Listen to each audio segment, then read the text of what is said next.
Good morning, everybody, and thank you, Cindy. Today we have 5 speakers who will be talking about 4 diverse projects.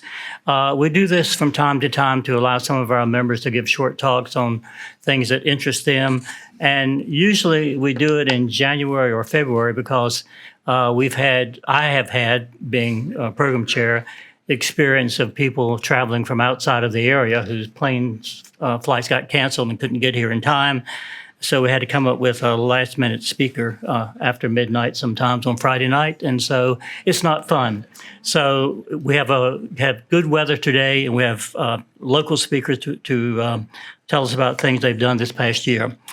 Our first speaker is David White, who lives in Durham. David has served on our Piedmont chapter board, and he's also served on the NARGS National Board. He is currently head of the NARGS Tours and Adventures, where he plans and organizes trips and tours for NARGS members. Today, he will be talking about a tour last June to the Adirondack Mountains in New York, just prior to the annual meeting in Ithaca on the Cornell University campus. Our second speaker is Tim Alderton, who works here at the Ralston Arboretum and is currently serving on the Piedmont chapter board also. Of the 5 speakers today, Tim has spoken to our chapter more than anyone else in our group. So thank you, Tim, for that. He will be talking today about a field trip some of us took last April to one of the 3 Voice of America sites in eastern North Carolina, near Greenville and Washington, North Carolina, in the eastern part of the state. One of the sites that we visited is part of the North Carolina Wildlife Resources Commission Game Lands program. So that's the site that we visited. Our third and fourth speakers are Amelia and Richard Lane of Raleigh.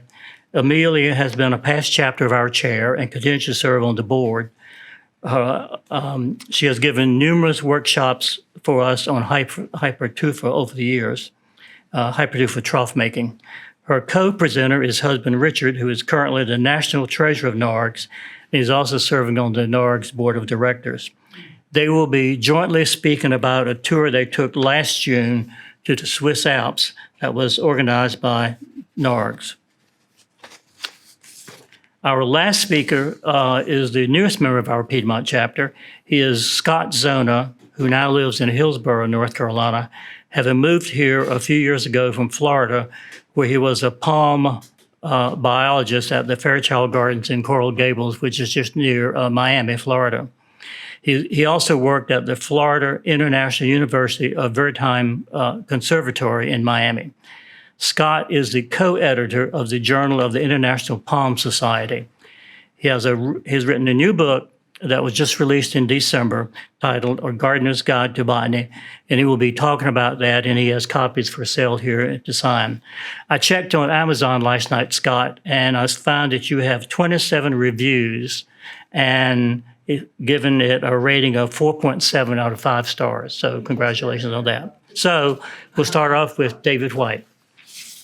I'm going to talk about a trip that was taken through the NARGS Tours and Adventures Committee to the Adirondacks. This was just prior to the annual meeting that was at Cornell University last year. I'll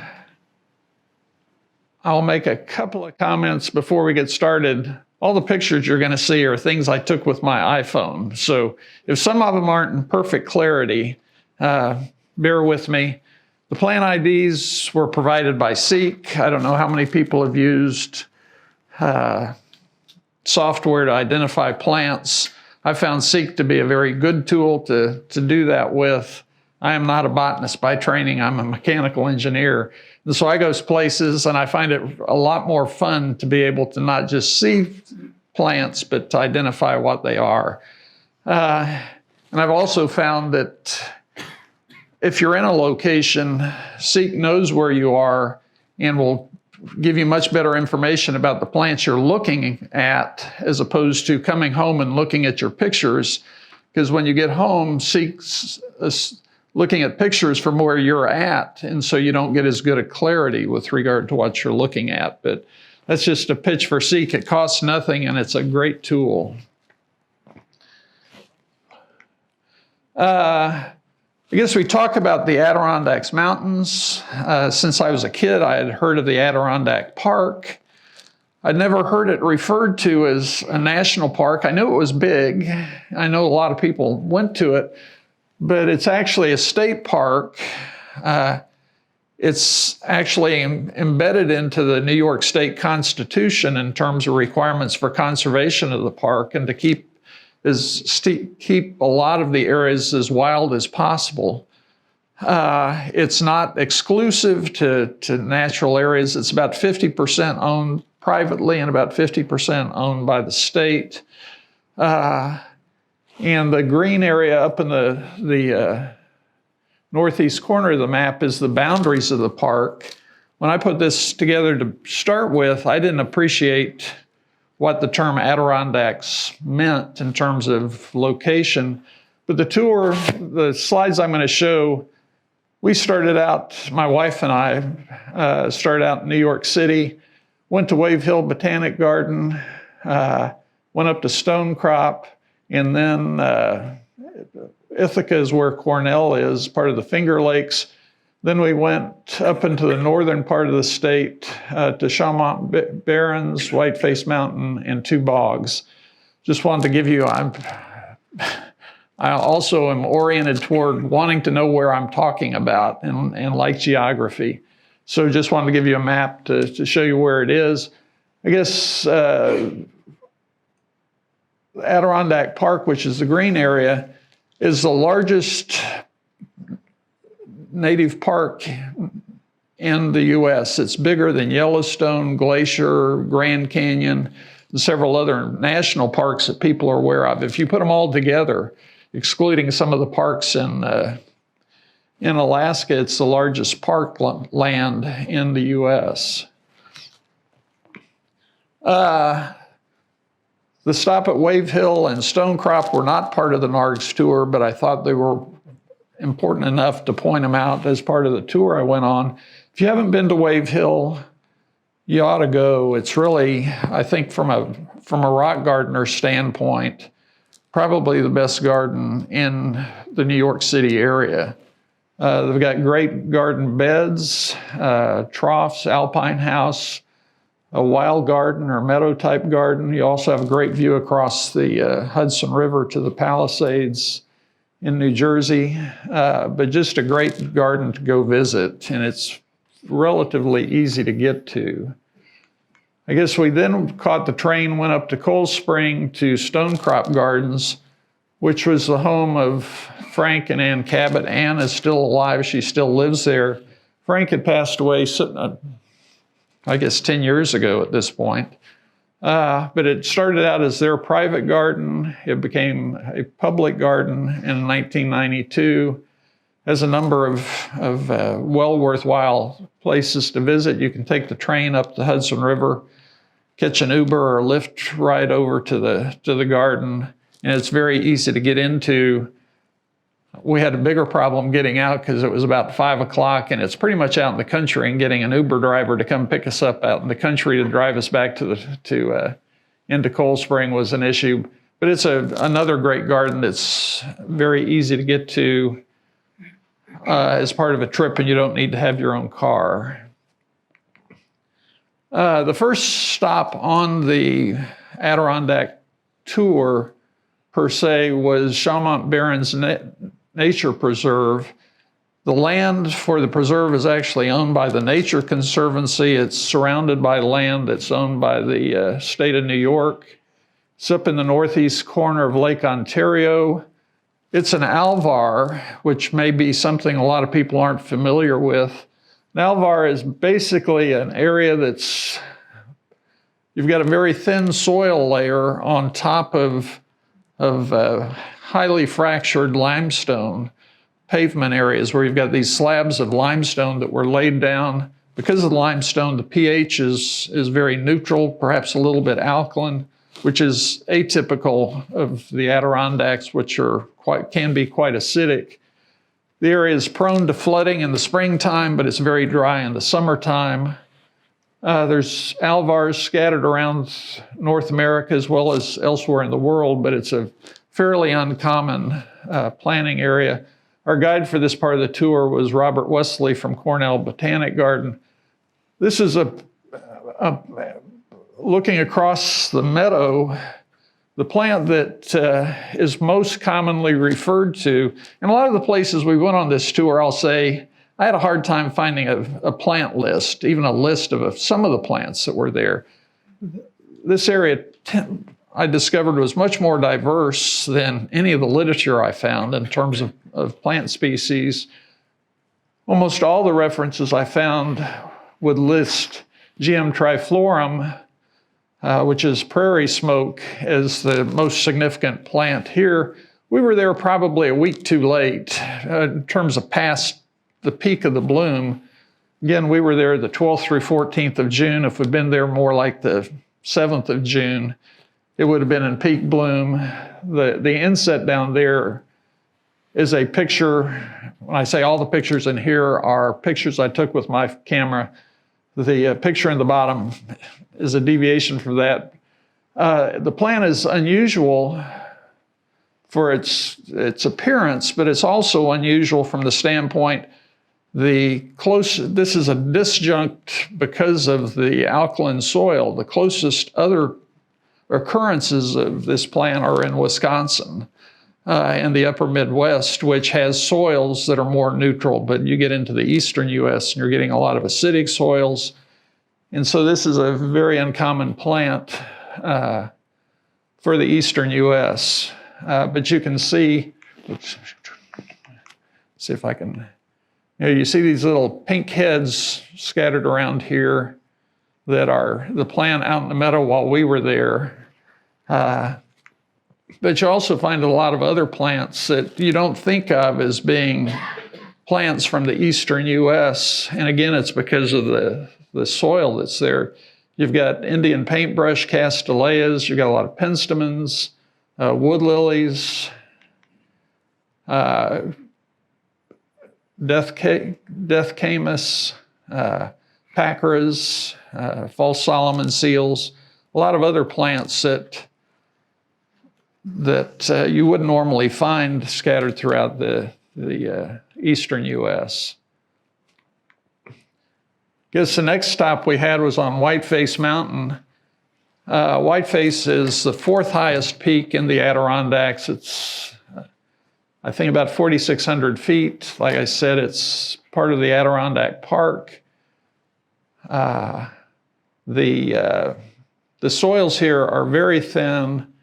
It's very acidic, it's generally infertile. There was a walkway that was put in as a CCC project back in the 1930s that makes it fairly easy to get to the top of the peak, as opposed to most of the peaks of the Adirondacks are very difficult to get to because they're really preserved pretty much as wild areas. You can do it, but it's tough. Whiteface is fairly easy to get to. One of the interesting things that I learned during the tour was when they put in the walkway, they used concrete for putting in stairs and handrails and stuff back in the 1930s, and just the little bit of alkalinity that was in that concrete has caused some of the plants that are right next to the trail to be things that you wouldn't normally find in a more acidic environment. We had 2 great guides here, both with the Adirondack Mountain Club. It was Julia Gorin and Kayla White. Again, a very diverse population of plants. Rhododendron greenlandicum, Labrador tea, several different species of vacciniums, salix. A lot of the stuff that was up there was woody. Some of it was herbaceous, but just a really interesting diversity of plants up there. And again, when I tried to find a list of what we were going to see, you look at a map, it's 2-dimensional. You don't appreciate the change in elevation. You also don't appreciate how diverse the population of plants can be in an area till you actually go see it. We then went to 2 bogs, one of which was inside the the Adirondack Park area, which is development within the park, all 2.6 million acres. Development there is very regulated, very limited. It's almost like National Historic Preservation property. But the Furze Bog, which is up, I don't know how many people here are familiar with the Adirondacks, but it's Furze Bog is about 4 miles east of Eagle Bay, which is kind of down in the southwest corner of the park area. Was one of the places we went. And the other one was Remsen Bog, which was on private land outside the park. And it was kind of sad. I'll show you some pictures I took there, but being private land, the landowner has a lot more, has pretty much total control over what happens. And they were in the process of draining the bog. And I don't know that it was intentional, but they were doing some road work, put in a ditch, and the ditch is slowly draining water out of the bog there. The guide was Gary Lee, who's a retired state park ranger. There was the pink lady slipper was the primary plant that of note there. There was also a lot of sundews, tway-bladed orchid. It was a very open area. There were a lot of songbirds around it. Found a lot of rock gardeners tend to be birders as well. And there was a large population of different birds in the area. The Remsen Bog was the other place there. They had the showy lady slippers, some tall white bog orchids, water forget-me-not. It was a much more wooded area. There was a good bit of sun there, but there was more woods around, whereas Furze Bog was pretty much open, pretty much full sun. But I'm guessing that there were literally hundreds of pink lady slippers, showy lady slippers there. It was just amazing to look through this area and realize that the habitat that had allowed those to grow was being depleted by the draining of the bog. So I don't know what will happen there. Gary Lee, who was the guide, was quite upset about it, but he said, it's private property. There's really not much can be done. So anyway, I think Bobby said I had 15 minutes. I don't know how much time I took, but I'll be glad to answer any questions. If not, I will turn it over to Tim. I'm going to get started here now. Just briefly, there were a group of us who met out near Washington, North Carolina, last April on the 23rd. And we were taken into this area here, the Voice of America, Site A, which is northwest of Washington itself. I did not look up to see how big the area was or anything, but it clearly shows up if you get onto Google Earth and do the Google Maps and stuff. It's pretty easy to pick out.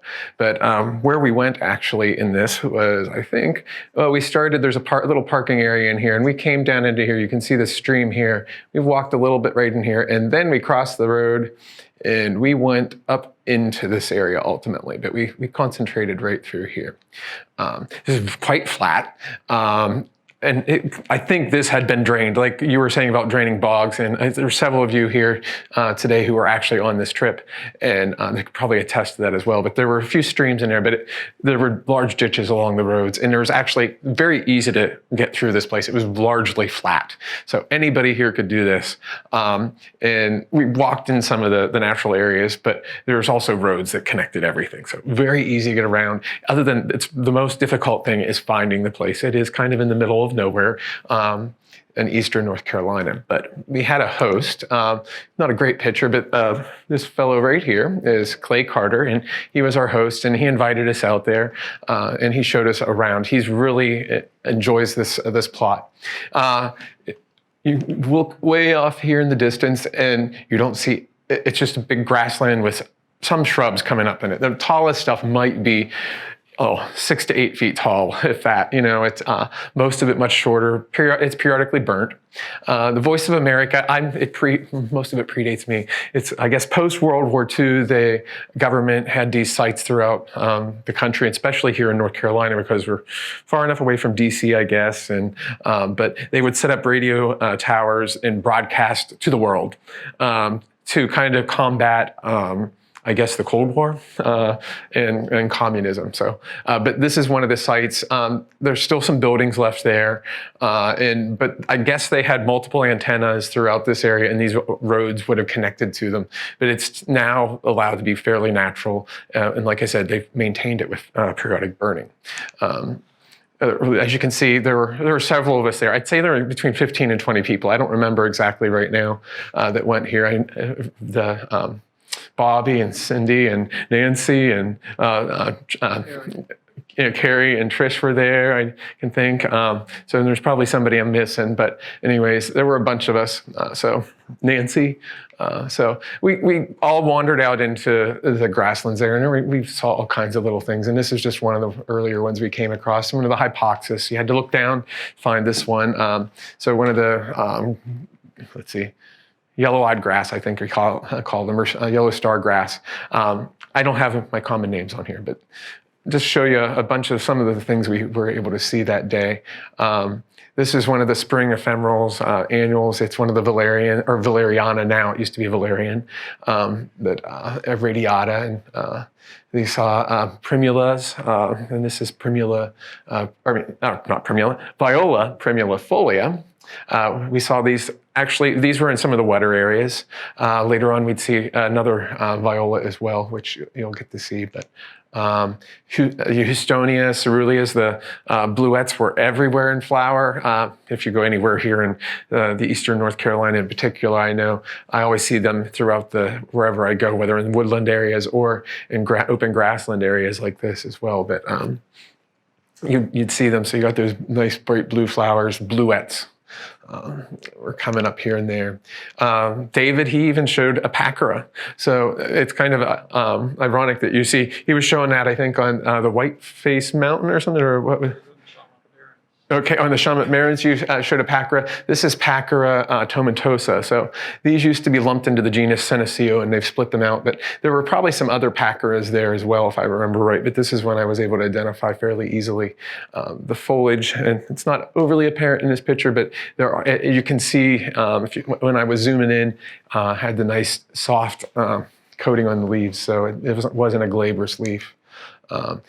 Talk about another plant that David showed. He showed us Drosera rotundifolia, but this is one of the ones we have here in North Carolina, in the east anyway. So you see rotundifolia out in the mountains, but this is Drosera capillaris, and there were tiniest little things. Some of our sundews, and this one was in flower.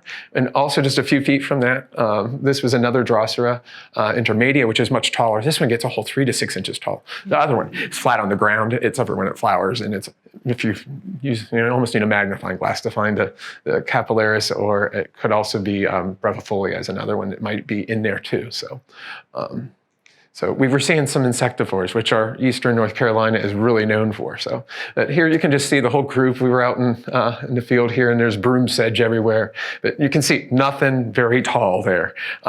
Just easy to get around in. I don't remember what we were looking at that spot, but I would go off and kind of scout ahead and yell back, "Oh, there's something over here." I saw Carrie and Trish were also getting out and scouting. And we had Zach from Juniper Level Botanic Gardens. He was there, and he was also scouting out some things to see in there. So, but one of my favorite little things to see, and talking about shrubs, this is one that doesn't get big, but Rhododendron atlanticum, the dwarf azalea. You didn't always see these right away, but you'd get to them and you'd smell them before you get to them. Wonderfully fragrant little rhododendron, only 1 to 2 feet tall, and often smaller than that, because these are accustomed to being burnt periodically. And I'm guessing the area where this was at was probably been burnt in the previous 2 years, so they weren't very big. And there were other areas that had been burnt over the winter. So there's a lot of variation, and that burning is really great for our ecosystems out in the eastern part of North Carolina, and helps with the diversity.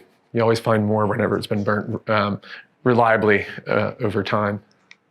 Another shrub that we saw, and again, David showed a Kalmia from his trip, and it was Kalmia angustifolia.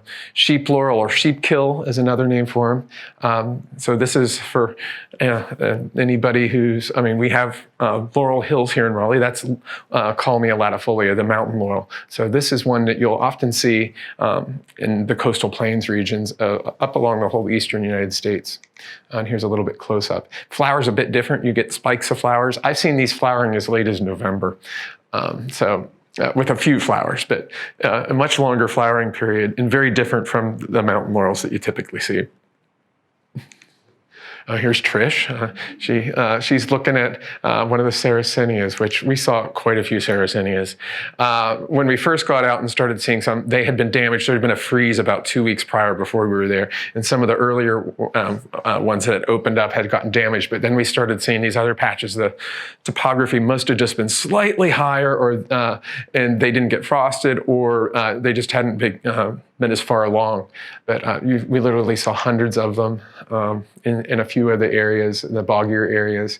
And it was dry when we were there, so it was no problem walking around, even though this was technically a relatively raised bog at this point. So another one, did not expect this plant. This one kind of threw me. I've seen arnicas, which in the western United States, there's numerous species. And here in the east, we just have one, apparently, Arnica acalis. And I did not expect to be seeing this out in the grassland. Where I've seen them in the west, they're always on woodland edges. It was probably about 12 to 15 inches tall. And the ones I've seen in the west are like 6 to 10 inches tall. So, but we did have this arnica, so hiding among there. We're known for our baptisias here in the southeast. And I don't think I've ever seen, I take that back. I've seen cinerea down at the Sandhills, but this is Baptisia cinerea, one of our native yellow baptisias. And about 15, 20 feet from it was a Baptisia tinctoria. It wasn't yet flowering, but it was right there. Two different species within just a couple yards of each other. This would have been flowering probably 2 or 3 weeks later than that. And it doesn't get big spikes. It just gets little axillary flowers. But one of the cool plants that we wanted to see, I heard that from Clay that was on this property, was this Clematis crispa, which is a swamp clematis. And there was an area actually at the far end of where we went, furthest we went up in, that we found these growing along a stream. And that was really cool for me to see that. It has decent color to it. This one is a pale lavendery shade. We saw some later on, actually, in another location, which were a nice pink, and they were a little bit bigger. But that was one of my highlights for me at this location. I've seen this in the garden. I had never seen this one in the wild, but this is one of our native irises. This is Iris prismatica. And initially we had thought it was a different iris, but we got back and we realized, nope, we thought it was the Savannah iris, and I'm blanking on the name of that right now, no, it was Iris prismatica. Delicate flowers and beautiful. And as you can see, in that case, it's with the Sarracenias there. But another picture, I have it here with the royal ferns, so Osmunda regale growing there. And they, of course, ferns growing out in full sun, which I've gotten pretty much accustomed to. When I go out to the eastern part of North Carolina, you'll see them out in the Picosans and Croton when I go out there, and they're everywhere. But I've not seen this iris, but I see all the ferns. Another little one, which Cindy introduced me to this one when we were on a trip out in the Croatan during COVID. You grow that one at home? It was this Chaptalia tomatosa. It's just a little white daisy that has a rosette of leaves at the base, which are kind of silver on the underside. And I remember seeing it in the Croatan, but this is another location I've seen it now. So. As you can see, this is the roads that we got to walk on. Very easy to get around there. And actually, like forgetting names, I blank your names. You guys were there as well. You might thistles. I don't see this one as commonly around this area, but this is one of our native thistles, Cirsium horridum. And I think I got a decent photo here with, it's either a bee or a fly. I can't tell on the wings. I didn't look to see if it has 2 wings or 4 wings. But anyways, was getting some pollen from that. Like I said, there were all other kinds of violets, and this is Viola pedata. This one would not be in the boggy areas. This one's high in dry conditions. So unlike the Primula folia, it doesn't like it wet. So we saw some nice patches of this, and I don't think Clay had realized this one was there whenever prior to that. And he was really surprised and taken that we found some of that growing there along one of the roads. Also, Iris verna was still in flower, the spring iris, I guess you'd say, which is kind of cousin to the crested irises, or that is Iris cristata that we have in our woodlands, but these grow in the grasslands, in the savannas and stuff in the eastern part of the state, instead of on woodland edges. So Clay took us, a lot of us anyways, we went to have lunch. Clay was in part of a fishing club, which is just a few miles away from here. And we went there. It's right along the Tar River, and this is like a little elbow on it. And we sat and ate our lunch on a deck that was built out over the river, right along the river's edge. And there were some other things we saw there growing along the river's edge too. Oh, and I forgot to put the name on here. This is Leucothoe racemosa, if I remember correctly. And we also saw wild Wisteria fructescens, which I had never seen. I've grown it in the garden and seen it, but as you can look over here, here's the Leucothoe again over there. And I don't think I put a picture in here, but there was Itea virginica as well that was flowering or just in bud. And again, the Clematis crispa, was actually on a tai or a cyrilla that was growing along right next to the deck where we were eating. And we had trekked 3/4 of a mile through the Voice of America location to find the 4, but it was right next to us. And we were all admiring that. And we saw 3 or 4 clumps of, or sprawling vines going through the shrubbery around the area when we were there. So, and I think this is one of my last plants from that, but we also saw Styrax americanus, so one of our native styrax, the 2 species that we have native here in eastern North Carolina. So that was really nice. It was suckering along the riverbank. So Cindy alluded earlier that in March, we're going to take a trip down to White Pines Nature Preserve. So if anybody's interested, on March 25th, and tentatively rain date of April 1st, we'll be taking a trip down there in the morning.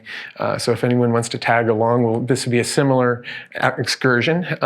Should be quite a few things in flower at that point. It'll be a little early for the trillium, but I do know where they're at, and we'll see if they're there in flower. Iris cristata could be out. There's 20, 30, 40 things that could be in flower at that time that I've seen there.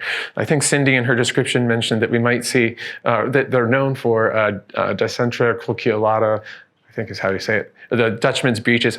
Supposedly at White Pines Reserve, I've not found it, and I've been there.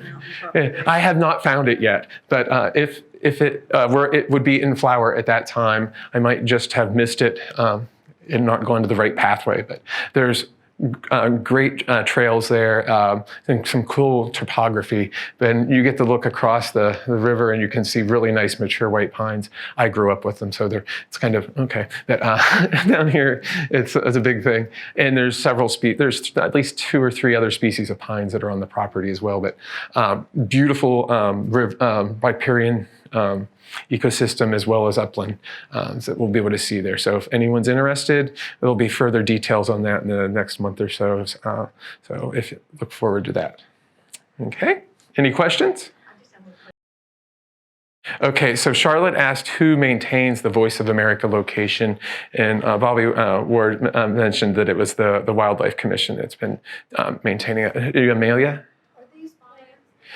Amelia was asking if these plants are dependent on a fire that we saw. It's probably some of them are. The only place I ever see the Kalmia is on the coastal plain here in North Carolina anyways, and it doesn't take shading too much. It's always out in the open. I see it on Picosan edges and stuff, and they're in areas that are periodically burned. Same way with the rhododendron atlanticum, for instance, and all those, the insectivores are pretty much dependent on periodic fires, for instance. And I went, the Viola pedata, probably similar circumstances. It's one that wants to be in the open. I've seen it in pedata actually in Michigan, but it was on barrens.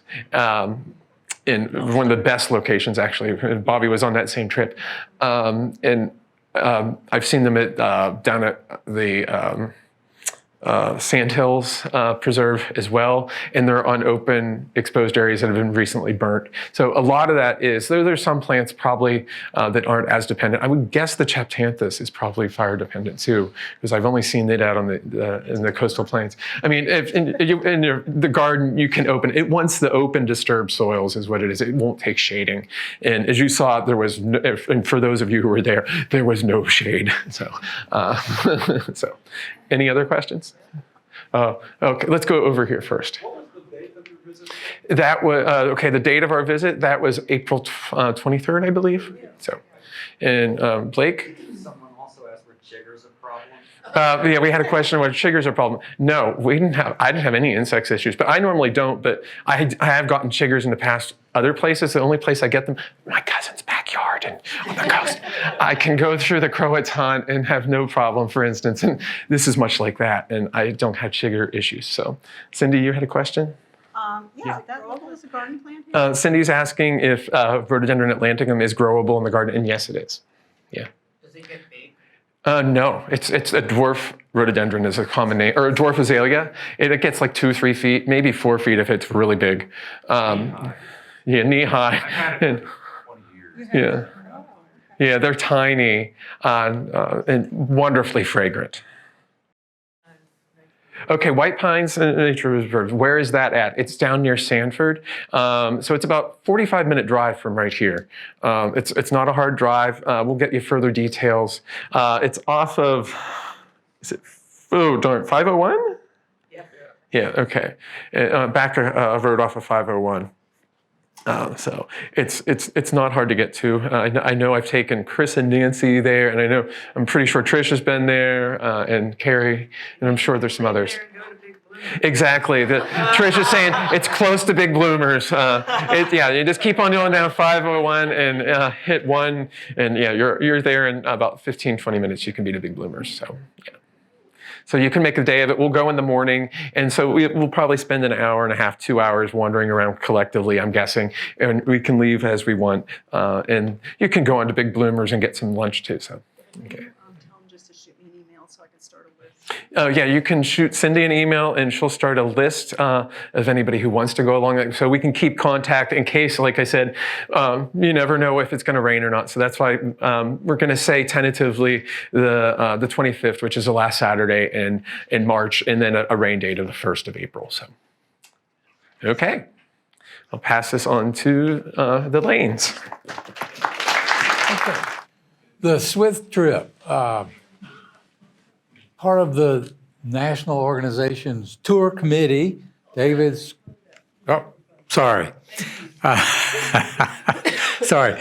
Part of the North American Rock Garden Society's tours committee, David planned this trip to Switzerland. And Amelia and I decided we'd never been to Switzerland. Why not take it up? Actually, David went to the Adirondacks in June 10 through 14 or something. The national meeting was in the Adirondacks immediately following that, and then the Swiss trip was immediately following that. So it was a busy summer. Swiss trip, wrong button. I like maps as well, and this Switzerland, I knew it was in Europe, and I thought it was a part of the Eurozone. Actually, it is not. It is its own body, but we landed in Switzerland and headed south toward a place called Wengen in the mountains, and it is lovely. I need to see the map. Okay, Wengen is right here. if you'll see all the lines on this map, that is the transportation system there. You can get anywhere on a train. If you can't get there on a train, these dotted lines shows the cable car. That will take you there as well. So that was our form of transportation the whole time we were there. And again, from the picture, the mountains were gorgeous. Everywhere you went, it was a beautiful sight. David talked about seeing all these plant people down on their knees, photographing, examining, using their magnifying glasses. I'm not a plant person. I had a fantastic time looking at the mountains, the scenery around here, the trains, the cable cars, the fantastic views. This is the train. If you notice, when you start heading up the mountains in Switzerland, there is a train, but it's a cogwheel train, so that I guess the slick steel to steel doesn't work well. So we have cog trains. They were really wonderful. The train station off to the right here was built in 18-something. They had obviously modernized it and had wonderfully nice restrooms and maps on where to go and how to get there. But I thought the cogwheel was extremely interesting and exciting for me. And of course, you look in the background, look at those mountains. Everywhere we were, the scenes were fantastic. Waiting for the train each morning, our routine was we got up in the morning, had breakfast in the hotel. We stayed in one hotel the whole week. Had breakfast in the hotel, went down to the steps, and waited for the train to arrive. So it was a beautiful setting. And there was a little ice cream stand right there. So when we came back in the day, it was good to have ice cream as well. Yeah. That is Todd, yes. Todd was one of our guides. Julie, right there. No, she's He's with on March speaker. or her back to us. This is Oh, that's Julia. her with her back to us. I'm sorry. Probably there's another picture there. But it was a great time. And of course, you recognize two folks sitting right there, Jim and Gloria. So it is nice to travel with some of the same people you see. And Amelia and I have done several trips, and it's nice to see friends again and lots of new people as well. View from the hotel. You can see it was not sparsely populated, I guess, but there were several hotels there at the stop as well. No cars were allowed, so you walked where you wanted to go. Your luggage was carried by electric vehicle, some gas, but mostly electrical. They did allow trucks, small trucks, of course, to bring food, bring supplies and stuff through. View from the trail. Amelia was way out in front of most of our crew this time, but if you look, this is, to me, again, I'm not down on my knees much looking at the plants, but the fields are beautiful, the mountains in the background, a wonderful perspective. Oh, and now plants, so I turn this over to the plant person. Okay, I will show you the plants. The little town that we stayed in, Vingen, was different from the other towns.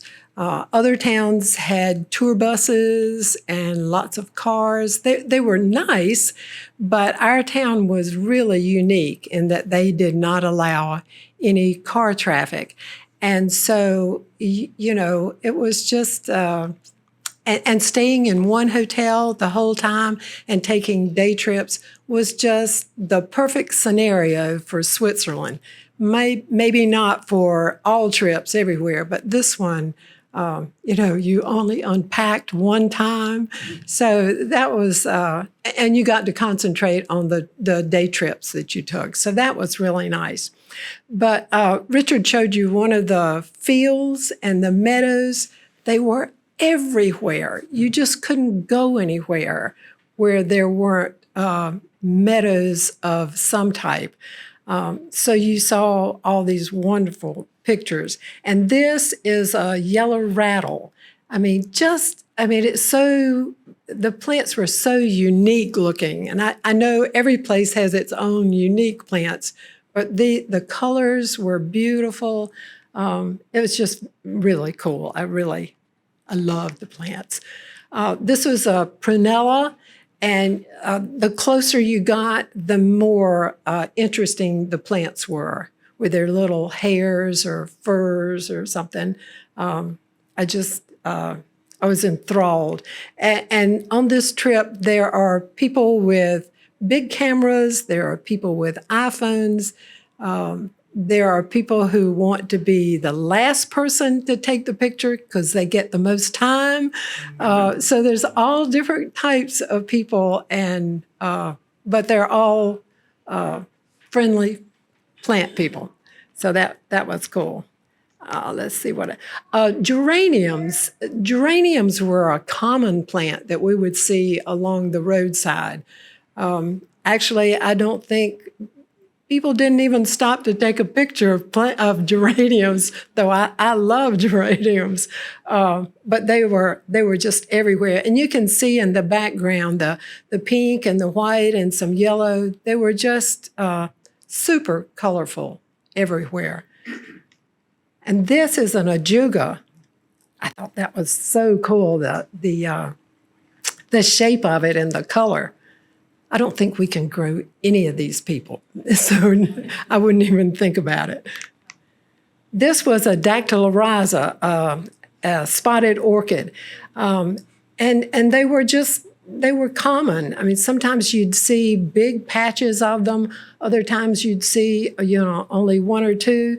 But you can see all the vegetation that's around this plant. I mean, there was nothing that was just one by itself. There were always a field of multiple wildflowers. They were just lovely. And a helianthemum, just the bright yellow of the petals, they were just lovely. And sempervirums, there were broad fields, and then there were rocks, beautiful rocks everywhere. And every little surface of a rock or crevice of a rock would have a plant in it. And, the closer you got, the better they were. I thought these sempervirums the flowers were just wonderful on them. And a peduncularis, kind of sad to be called a lousewort, but the colors are just beautiful. And you can see it there again. It's surrounded by other yellow wildflowers. And gentians. Oh my God, they had gentians everywhere, all different kinds of gentians. I mean, there were the kind of the bell-shaped ones and other shaped ones, some bluer than others. It was just, they had a lot of gentians. And Trolleus, globe flower, so unique looking. You think it's going to open, but maybe not. Maybe it'll just stay like that, keep its own shape. Very nice. And Soldanella, I had never seen these. A lot of these plants I'd never seen before. But this one, there was a lady there from upstate New York, and she said, "Oh, I grow soldanellas." She wanted to see them so badly. And they were just delightful. They were in I think there was a few traces of snow left around, and these were just growing in amongst other things. They were just delightful. This is a nigratella, a vanilla orchid. And I remember we also saw this in the Dolomites, and we on another NARGS trip. And I can remember coming back to the hotel one day, and the man in the restaurant there had picked a vase full of them and had them sitting on the counter, and they were just delightful in smell. But there again, another just beautiful, deep fuchsia color, just wonderful. And potentillas, and you would see meadows with all of these plants in them. They weren't just, segregated out by themselves. They would just be full of such a variety. And a little androssy, I guess, a little rock jasmine with the little yellow centers and pink centers. So cute. Primulas, a lot of the primulas were passed, but we did see some primulas.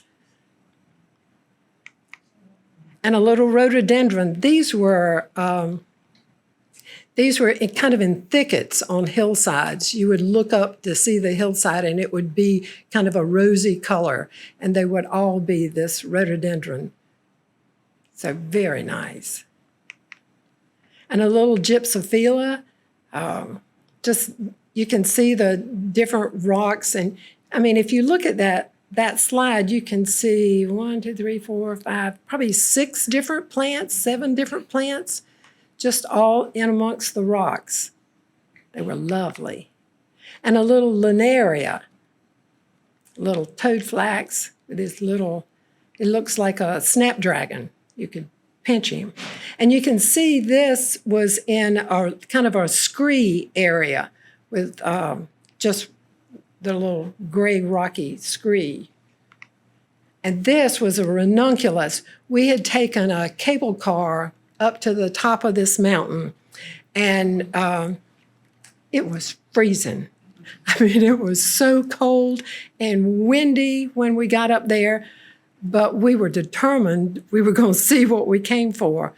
And these were just, it was like a scree hillside that was just covered with these. They were just lovely. Some of them have passed and, have gotten more pink, but really nice. And a little saxifrage.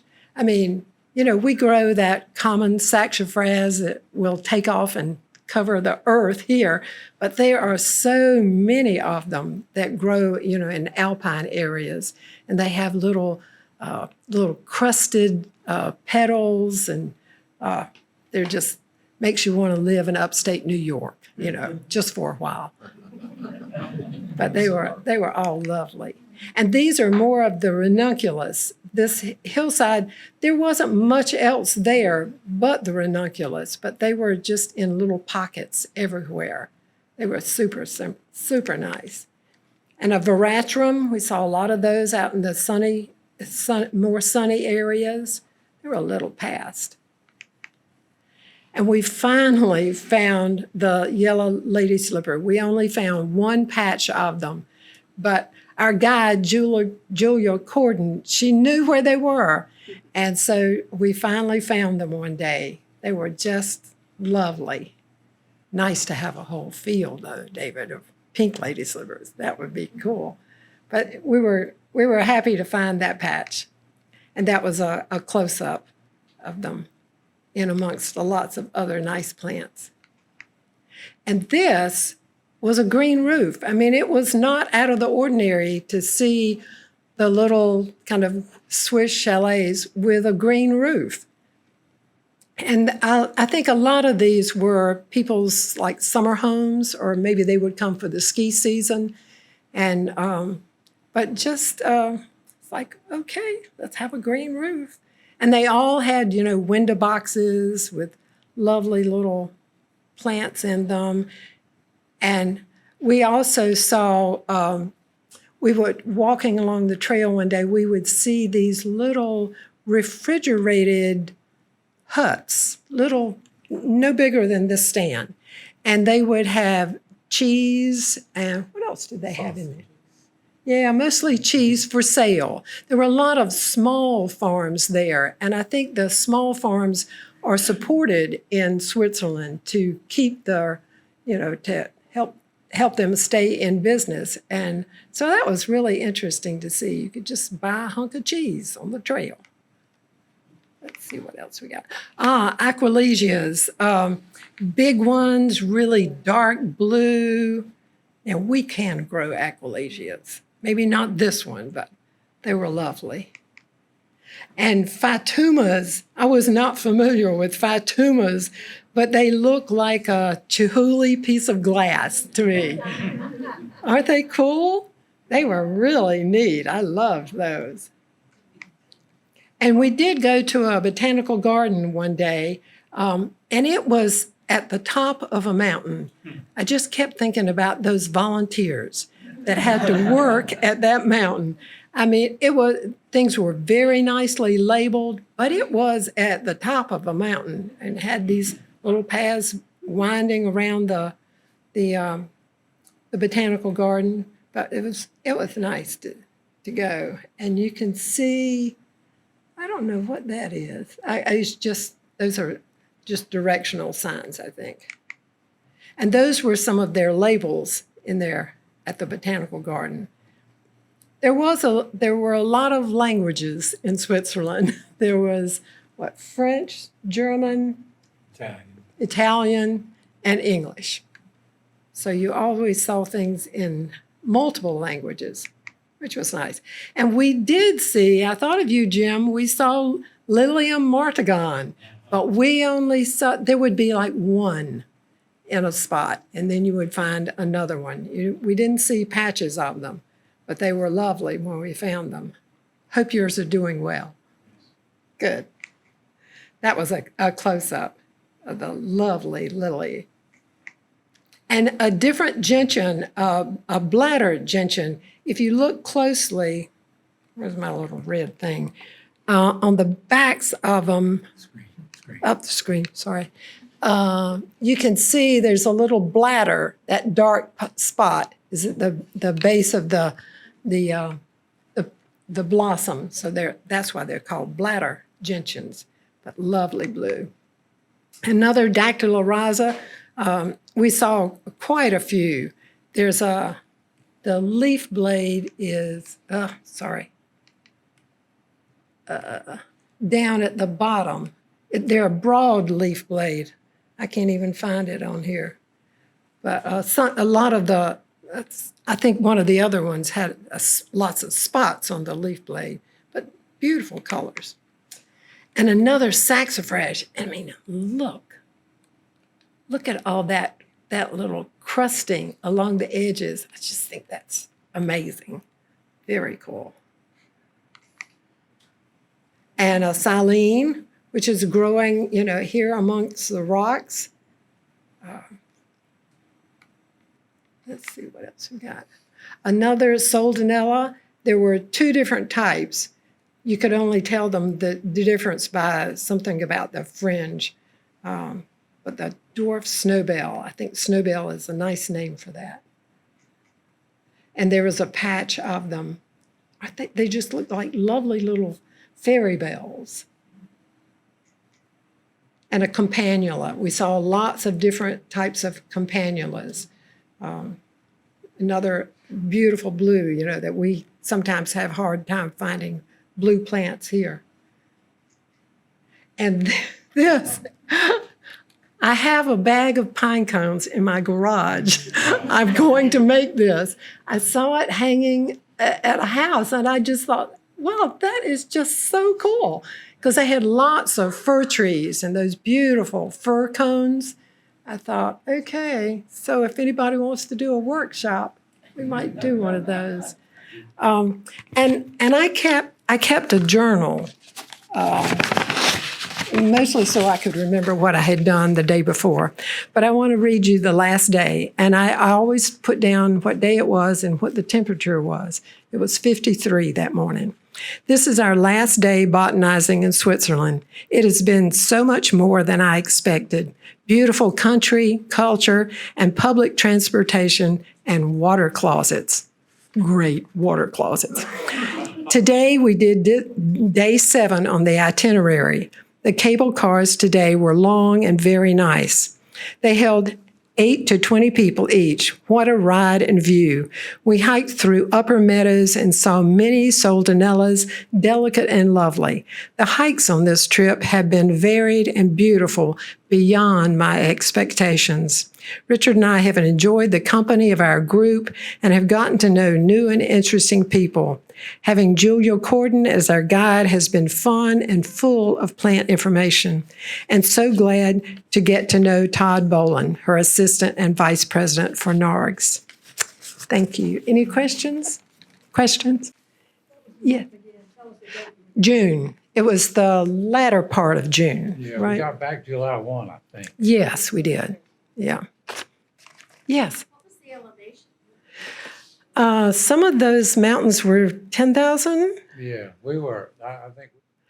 I don't know. We'd have to take that up with the travel committee. David? I'm going to use this opportunity to make a plug. You know, I got involved with the NARGS Tours Committee because I like to travel. I guess I've also been several places with other gardeners, and I found that gardeners are great travel companions. Even if you've never met the folks before, you quickly bond with the rest of the group. And you get to go a lot of places. The tours committee, you're going in terms of NARGS tours, you're going to a place you'd perhaps never go if you were on your own. You've got a guide who knows the area very well. They know the hotel accommodations, the places to go eat. There generally can be as short as 3 or 4 days, can be 21 days. There's several folks in our chapter. Our chapter probably had more members going on NARGS tours than any of the other chapters in the system. But if anybody here is interested in traveling, hanging out with other gardeners, getting down on your hands and knees and taking pictures, it's a great opportunity. If you'd like to know more, perhaps to get involved, just drop me a line, see me after the meeting. There's a fair amount of work goes into planning a tour for NARGS, but I think you get a lot of benefit out of it too. So in terms of the question about Switzerland, there's nothing on the books. The 2 tours that are pretty close to being ready to be released for registration are a second trip to Argentina, which will be enough different from the trip we just finished that I've commented, I think some people could go both years and enjoy it both times. And also a trip to Southwest Turkey. So there's a lot of variety in the places we go, but I found NARGS members, gardeners in general, great travel companions. And I'll plug the website. So if you check the NARGS website, you'll see when David releases the trip for sign up. And they do fill up quickly. So Yeah. you need to watch the website. Yeah. And also, I brought a lot of information from my trip. I mean, we had train passes. They do provide you with a plant list that you're looking for. So the guides do a great job of planning these trips. Thank you.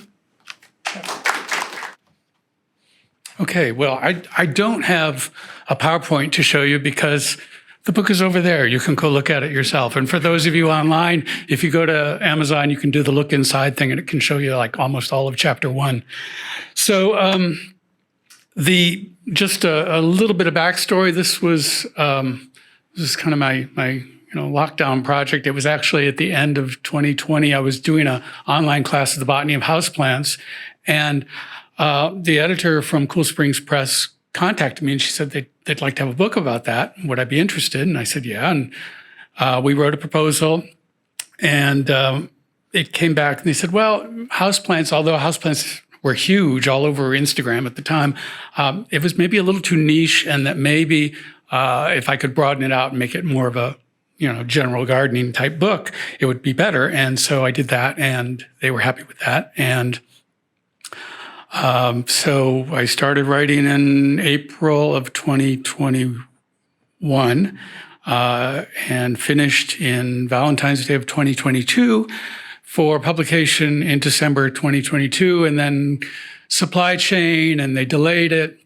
So the copyright date is actually 2023, but then they said, oh, the supply chain worked and everything came together and it came out December 2021, or 2022. So anyways, that's kind of the backstory. I love nothing more than sharing my enthusiasm for botany. So this was, for me, great fun to write. I organized it in 8 chapters. The first chapter is sort of introductory stuff and talks about taxonomy and why I use scientific names throughout. The second chapter was just basically knowing your way around the plant and what are the parts called and how they all work. Chapters 3, 4, and 5 were water, light, and nutrients. And it's been, I don't know how many years since I took a physiology class. So I had to kind of remind myself of, the Calvin cycle and all that stuff about photosynthesis, which I hadn't thought about since I graduated. And then for me, the most fun were the last few chapters. A chapter on defense, which is basically the physical and chemical defenses that plants use because they can't run away. And then a chapter on pollination and a chapter on seed dispersal. And I ended up writing way more material than the editors wanted. They gave me a strict word limit, and I went well beyond that. And so we ended up cutting out a lot of material, which, broke my heart, but maybe enough for a second book, who knows? But I wrote it with the idea of just, with people in mind who are not botanists. This was not meant to be a textbook or anything like that. But so far, people are enjoying it. And so it's there if you want to take a look at it. It's there for sale. And thank you very much. Okay, well, thank you to everyone who contributed today. These were I There's so much going on in our members' lives, and I have Scott's book at home, and I was saying to him, I know it's scientifically sound because you wrote it, and that's all wonderful, great explanations, but you added this exciting visual component that just makes it irresistible, and I hope you'll go take a look at it and maybe get it signed today by the author. That would be great. And thanks to everybody who brought refreshments today. It's great to be back, edging back toward normal, and you're all part of it. Thank you so much.